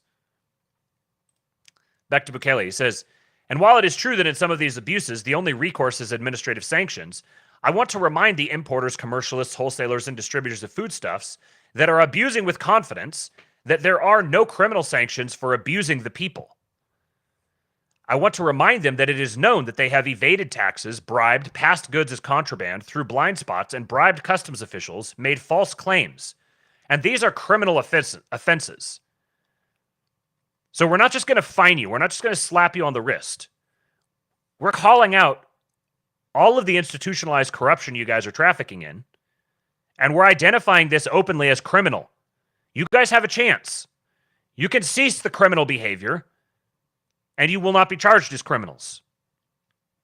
If you don't cease the criminal behavior, you've already seen what we do with criminals. We line them up nuts to butts in their underwear, and then the ones who are nonviolent, we give them an opportunity to rehabilitate their communities. So if you don't want to wind up on a work crew refacing a government building or picking up trash in the street, then knock it off. I will make a call like we did to the gangs in 2019. We told them, stop killing or don't complain later. Well, I will give a message to the importers, commercialists, wholesalers, and distributors of foodstuff. Stop abusing the Salvadorian pueblo or don't complain later, because it's well known and you all know the crimes you have committed. It will not be a fine for the increase in foodstuffs we're going to apply. Don't complain later. I expect that tomorrow the foodstuffs will be cheaper than they are now. It's not a joke. Like we told the gangs in 2019, and they realized it wasn't a joke, right? So, importers, commercialists, wholesalers, and distributors of foodstuffs, stop abusing us. There are increases that are justified, of course. It increases 10%, it increases 10%, but that due to a rumor of heavy rains, it doubles. That's abusive. And you know the crimes you have committed in the past years. We were occupied with the gangs for the past years, but now we have time. Stop abusing. I expect lower prices tomorrow or we will have problems. Tomorrow, there must be fair prices. What does fair prices mean? The price the population wants? No. The price at which they acquire the product plus a reasonable profit. The democracy must be managed. The market must be managed as well. A free market must be maintained. That is a fair price. The product you acquire goes up. It is understandable. You must increase the price. But it must rise in concordance with the percentage increase. If you acquire it at 10 and sell it at 13, it goes to 12, well, sell it at 15. But it cannot rise to 12 and you sell it at 30. That is illegal, and you believe it's not so illegal. And if you believe it's not so illegal, remember you have many other crimes we can pursue. This is good government. I almost said governance. I'm sorry, Semiagog. I'm trying. This is the role of a leader. This is the role that can be played at the local level. There is massive demand within from the federal level all the way down to the local level in America for leaders who will behave this way. Will we get it? I hope. All right, where are we at here? Hour and a half. Okay. I've had this one in the hopper for a while now. And I finally read it, and it was decent. I like it. We read that piece last week by a disgraced propagandist about right-wing art. And here's another take on right-wing art from a gay guy, so you know he knows what he's talking about. That's a joke. The American Mind, a publication of the Claremont Institute. This is from 6/18/2024, A Matter of Taste by Spencer Clavin. Conservatives must snub political kitsch for aesthetic greatness. For as long as I've been alive and longer, the right has had a culture problem. I can't remember a time when conservative journals didn't occasionally publish essays urging movement stalwarts to divert just a bit of their focus away from policy activism and towards stylish artistic ventures. But it seems like this is always a losing battle. Occasionally, a top-tier show or movie like John Krasinski's A Quiet Place will flash a couple tantalizing moments of family prayer across the screen. Then the members of a huge, beleaguered, and chronically underserved audience demographic, normal people, jump up eagerly like broken-spirited abuse victims in hopes that the tide is turning. It is not. I can vouch for this. I've experienced this many times throughout my life. You see the little token just a little offering made. We're just going to give you a crumb. And you get this sense in you like I've spent so long just building up defenses toward the abuse, being abused by all of the art that I consume, that I get this little breadcrumb, and I'm like a desperately thirsty guy in a prison, just like scrambling over to the window to slurp up the little bit of raindrops that come through. The gentle haze of default social progressivism continues wafting unbroken in the background of most big-ticket pop art. For every Chris Pratt sermon at the MTV Awards, 10 more nature documentaries about gay flamingos are greenlit. There are various reasons why the silent majority continues to sit and take this in its charmingly but unproductively silent way. For one thing, there's a general skittishness among donors about funding inherently unruly ventures like art. Conservative investors recoil, writes Michael Anton, from, quote, spending money in ways and on things that everyone else hasn't been funding for the last 50 years. Creativity is not a conservative specialty. And there's, of course, an entire network of industrial-strength machinery grinding in exactly the opposite direction. Well-established backers and iconic studio brands pumping out one Star Wars girl boss after another cartoon about climate change. Derivative though these products may be, you're not going to compete with them. But that raises an uncomfortable question. Why not? Skilled artists keep making, and the general public keep consuming, works of culture both high and low that communicate a bottomless contempt for the religious practices, national ideals, and sexual mores that built the country. The highest grossing movie in America last year, Barbie, Kellog's breakfast of warmed-over second-wave feminist sloganeering that would have sounded tired coming from the mouth of Gloria Steinem in 1968. The woman who wrote it will now be directing The Chronicles of Narnia for Netflix. But someone's buying tickets.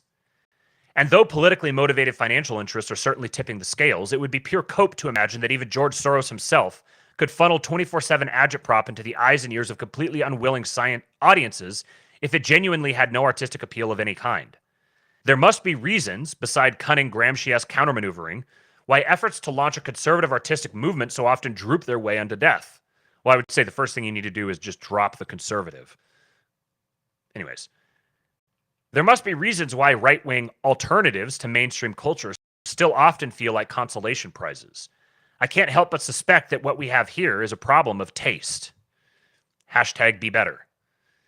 This is a delicate subject. De gustibus non est disputandum is a principle as old as the hills, and though it's well translated as there's no accounting for taste, it also carries the hint that there's no arguing about taste. The implication is less that there's no such thing as right or wrong in matters of taste, and more that trying to prove yourself right and the other guy wrong is unlikely to get you far or make you many friends. To each his yum and let no man yuck it would be a decent modern update, striking an appropriately defensive tone. And God knows conservatives of every persuasion have suffered more than enough abusive caricature for their supposedly boorish, unrefined sensibilities. You don't have to subject yourself to NPR to experience this snobbery. The call is also coming from inside the house. Just mill about Dime Square, if that reference isn't already hopelessly outre, and note the exasperation with which the dandies of the dissident right describe their fellow travelers from the Shire. Meanwhile, those beloved of the reigning uniculture get away with all manner of crimes against fashion. Just look, I implore you, at what they've done to the gay flag. Still, the fact remains that when they need to, our progressive tastemakers know how to turn a phrase, cut a dash, and compose a hook. If the political messaging in Barbie was gormless, the marketing and the optics were perfectly designed to trend. There's a very important observation in that sentence right there. The political messaging was terrible, but the aesthetics of it, the marketing and the optics, were perfectly designed to trend. They created something that was aesthetically just gripping because it told the truth. Honestly, like that's really the dirty secret. It told the truth. It gave an aesthetic portrayal that conveyed an aesthetic truth that people internalized subconsciously. And they bolted on whatever political messaging they wanted. The political messaging was shitty, but it didn't matter because the aesthetics were bang on. I know lots of people who despise the messaging of the movie who went and watched it and were like, yeah, it was pretty good. I enjoyed watching it because the aesthetics are so good. When director Yorgos Lanthimos envisioned 19th century Parisian brothels as sites of visionary Marxist liberation, he did it with his distinctively offbeat and weirdly riveting panache. These are professionals, and you have to hand it to them. They know what they're doing. Maybe it's true that the left can't meme if the left refers to the earnest suburban revolutionary with an undercut and a nose ring who typically stalks your replies on X. But Chandra at, I never remember how to pronounce this. Is it Bowden? Search Google. Pronunciation. Yeah, Bowden. But Chandra at Bowden doesn't have to be coy, elegant, funny, or slick. She has an entire infrastructure to do that for her, filled with genuinely talented weirdos and urbane critics who know how to enjoy art on its own terms. If you don't believe me, listen to the Slate Culture Gabfest, a weekly commentary on pop novelties, both famous and obscure.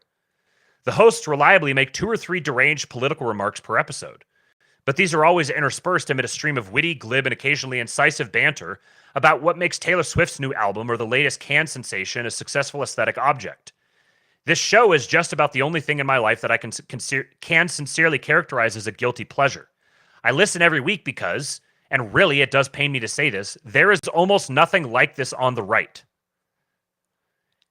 Anton writes that, quote, a line will have to be walked between Christian rock-like cringe and all-out genuflection before current year pieties. Quite.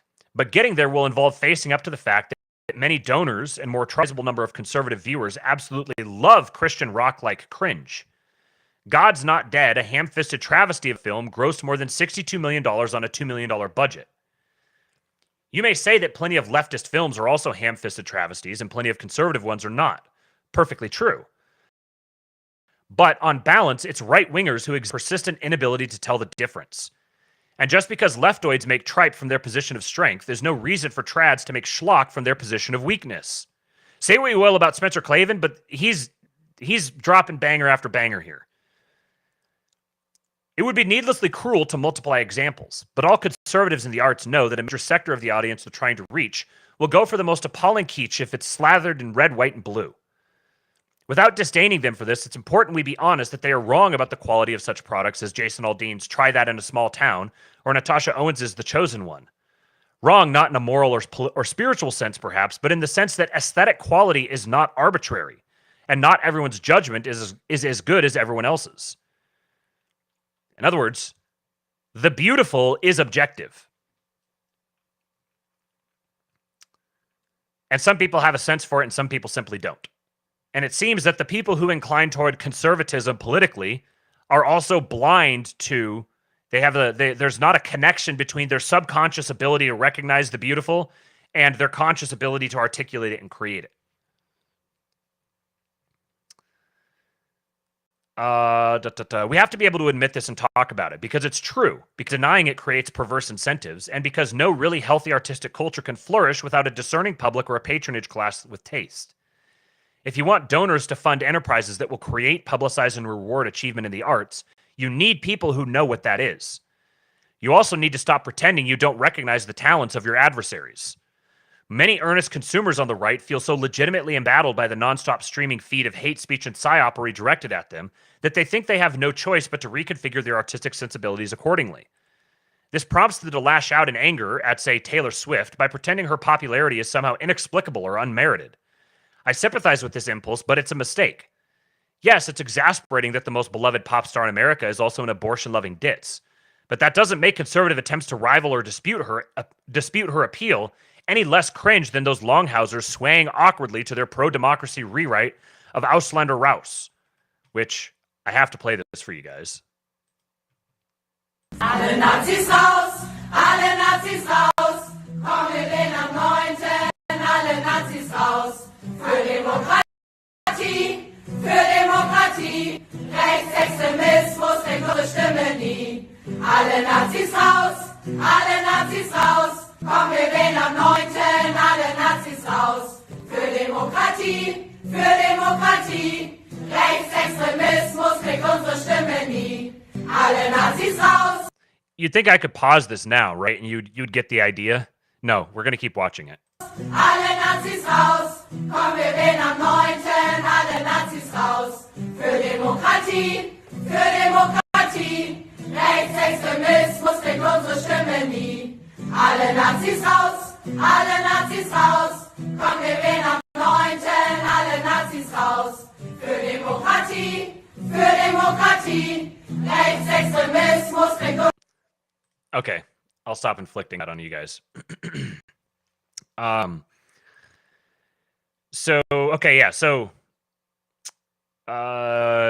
doesn't make conservative attempts to rival her or dispute her appeal any less cringe than when those longhousers swaying awkwardly to their pro-democracy rewrite of Ausländer raus. Some songs are catchy whether you agree with their creators or not. Some songs are garbage even though you like the people who wrote them. They say it don't be like that, but it do. A highlight Kate here said, this is where Clavin usually shines. His assessment of pop culture is usually spot on and not heavily laced with normicon talking points. Although he rightly won't launch the same criticism of his employer's cringe proto-remake of Juana Man.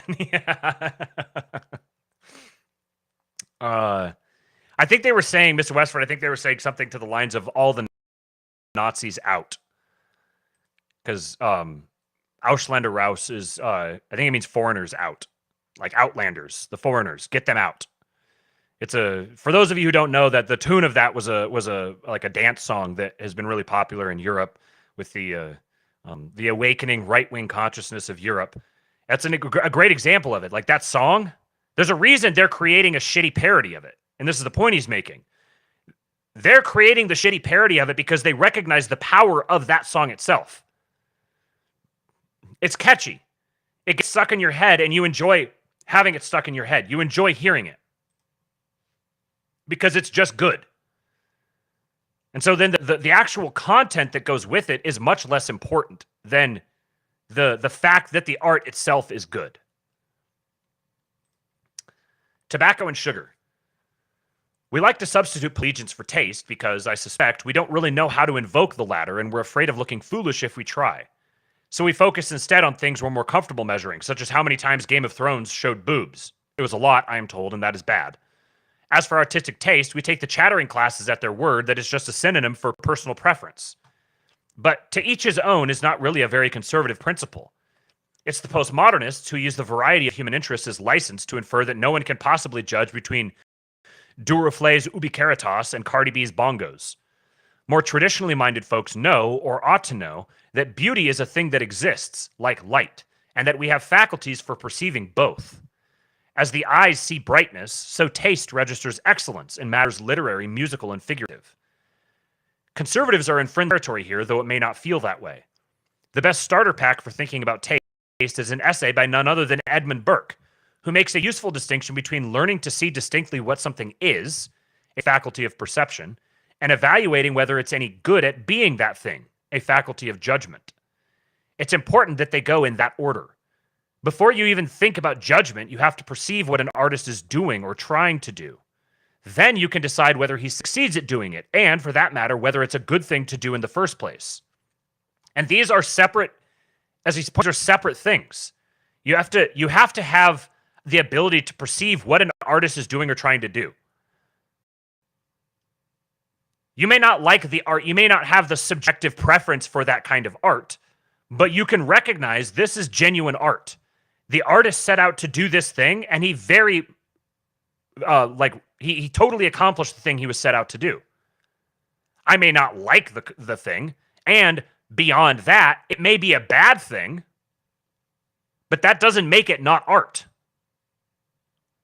And you have to be able to notice these things separately, be able to perceive what a thing is, perceive or judge whether or not it actually succeeds in being the thing that it is, and then, separately from that, determine whether it succeeding at being the thing it is a good thing or a bad thing. These are 3 layers of analysis that are necessary to recognize independently of each other. And they don't just go in some random order. They go in that order. What is the thing trying to be?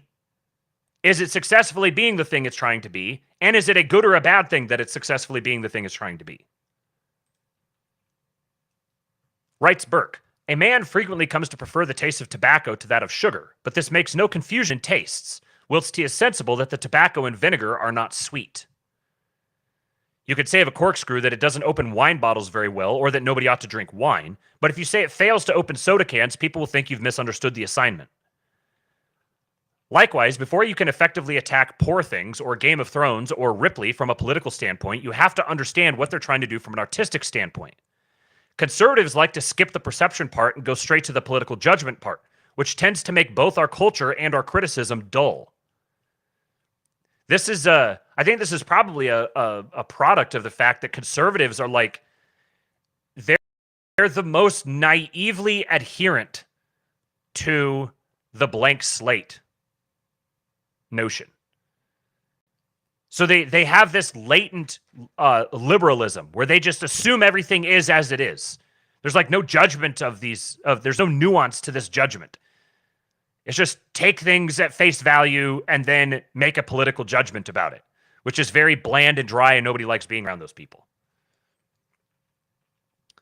There is one area, though, where it exhibits pretty good taste, and that's online. It is well known at this point, the world of young dissidents is a carnival of memery, renegade publishing, and tech-enabled artistic experimentation. Like most artists, the impish bohemians of what was once called the New Right are more instinctively creative than they are philosophically rigorous. Some of them have ventured into intellectual territory that is genuinely sinister or simply fruitless. This has caused some justified concern among elder statesmen who have seen bad ideas come and go and know a dead end when they see one. But the meeting between established conservative worthies and chic young guns has also been hampered by an unwillingness on the worthies' part to let artists be artists. Why there is not already a Peachy Keenan sitcom in production, for instance, is beyond me, but I suspect it's once again a matter of taste. We want conservative art, trademark, not art by conservatives. We want morality tales in recognizable and safe formats that lead us to exactly the conclusions we already held. And no swearing, please. Art just doesn't work like that. If we're serious about a revival, we are going to have to accept the inherent risk and unpredictability that comes from letting artists see the world before they judge it. In turn, we're going to have to learn to suspend our own judgment long enough to see what the artists bring us for what it is. In other words, we will have to cultivate a little taste. It has felt for a while as if everyone I meet has a screenplay or an idea for a new media organization or a novel they want to get published. Many of these ventures are perfectly worth pursuing. Many of them are run by friends of mine and have achieved considerable success. But I'm not sure that more of them is what's most desperately needed in the right. Instead, the right awaits its cardinal Borghese, someone who not only wants to fill his villa with sculptures, but knows how to pick a real corker. You don't get a Bernini without a Borghese, and you don't get a Borghese without a society that trains its best and brightest to tell good art from bad. Our universities sure won't do it, so we'll have to do it ourselves. In families, in local associations, and in those schools we staff with our best scholars. Some of us need to be making art, that's true. But far more of us need to be learning how to appreciate art, both for its own sake and because we're effective operators in the media world. You can't spell counterculture without culture.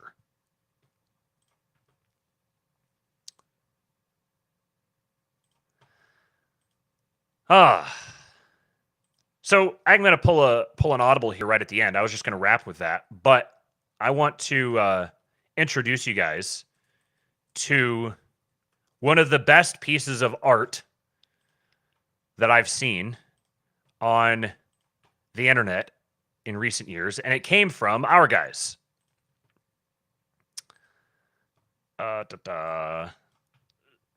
So I've mentioned to a few of you guys the podcast Jungle Bunker Telemetric Funk by Space Age Maximalist. And there's a second thing that he has embarked on now. If you haven't gone and listened to his podcast, you should. But he has started a new radio show, Radio Agartha. So Space Age Maximalist on Twitter, his Twitter bio says, Von Braun's long-lost great-nephew, raised in secret Guatemalan space program bunker. Officier, there's no way I can actually, I don't speak German. Here's his bio. I have no idea how to pronounce that. Father of space pirates. What does this mean here? Let's see. Officer of the something and Galactic Reich. Translate. Officer of the Holy Galactic Empire. Excellent. Okay. So, Radio Agartha is a new production that he put out here. He says, Achtung! We have taken over the Starlink constellation to stream straight into your skulls. New music radio show arrives. Radio Agartha. Prepare for eardrums and minds to explode. Many songs and ads for Produkten you may like. And then he's got a thread down here, but I want to play some of this for you guys first. Das ist Radio Agartha, die beste Sendung der Galaxie.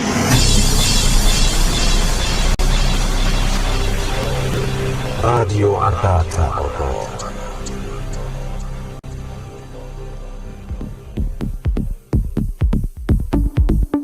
Ja, liebe Freunde, willkommen to the first episode of Radio Agartha.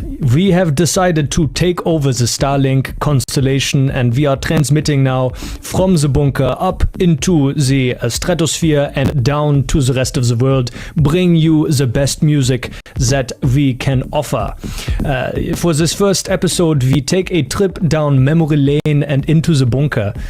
Now you find yourself on the plane over the mountains, looking down into the jungle. You land and have to hike deep into a valley with waterfalls and volcanoes, little knowing what awaits you. Willkommen and enjoy. Radio Agartha.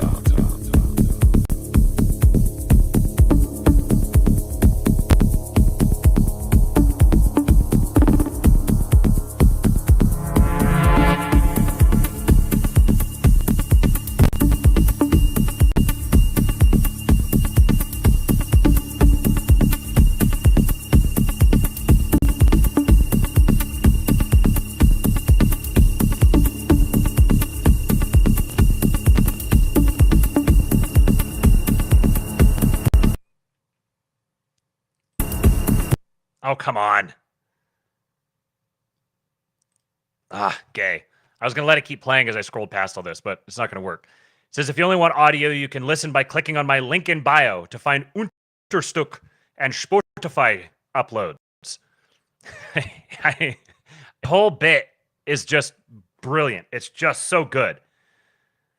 The best way to listen would be to go to Spotify, and you can just look up Radio Agartha on Spotify, and you can listen to it there. I highly recommend listen to the whole thing. It's about an hour. He says, many times making my main podcast, which is Jungle Bunker Telemetric Funk. Best podcast name in the world. Like, this is art.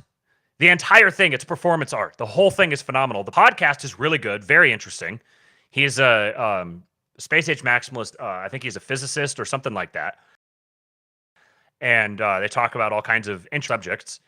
And he does these little interludes. He talks for a while, and there's a chapter, and the chapter is split by these musical interludes. And I found it's really cool to listen to. Like, I'm just sitting there listening, like driving or walking the dog or something like that, listening to good conversation going, then just get an interlude of 90 seconds to 2 minutes or something like that of music along these lines. Sometimes there's one that he did that was, it sounded like war music that would be made by some Nordic pagan tribe. I could imagine, like, you're sitting in the dark next to your fire, and then you start hearing these sounds out in the woods, and it's very unsettling. Really, really cool. She says, many times making my main podcast, I have so much music I want to put in that simply does not fit the format or would distract from conversation. To solve this, we create a show where this can all be shared and has opportunity to advertise mid-forgotten products. The art here, Radio Agartha, like I'm so jealous. It's such a good name. I'm so jealous that it exists already and I can't steal it.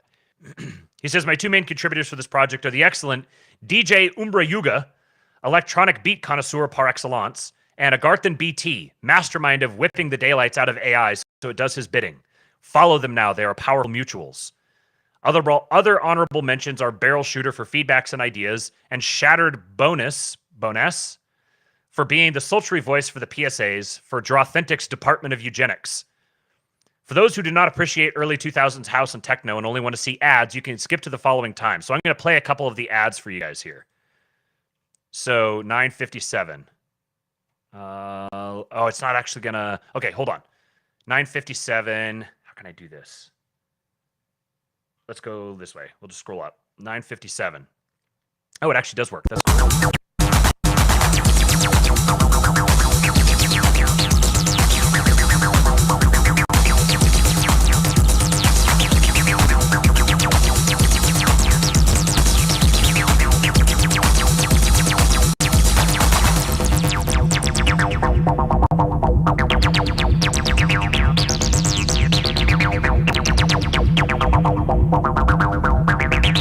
My name is Space Age Maximalist, straight to you from the Bunker radio station, and you are listening to Radio Agatha.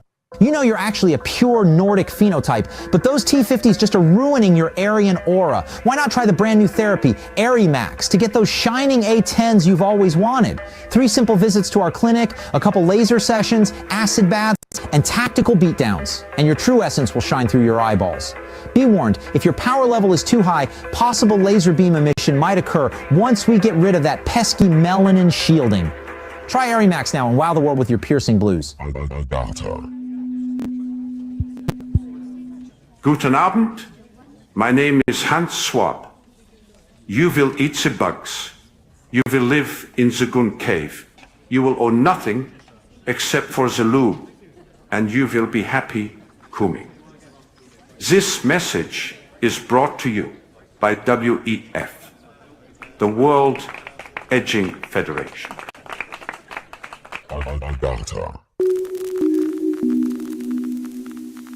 This is your daily reminder that the American empire fell because of their dysgenic practices. Only the Office of Eugenics keeps the same fate from befalling us. Radio Agartha. The Asians call it prana or chi. We call it vril. It is awakened with absolutely nasty bass lines.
I'm not giving you guys the drop. You're going to have to go listen to it yourselves. Pull up Spotify, go look up Radio Agartha, and just listen to it. I've listened to it probably, 8 times maybe in the last few days. When did he drop this? July 2. So the last 6 days, I've listened to it probably like 8 times. This is the way to start your morning off. Put on Radio Agartha and just listen to that, and that should get you pumped up. Anyways, appreciate you guys showing up. We'll be back tomorrow morning.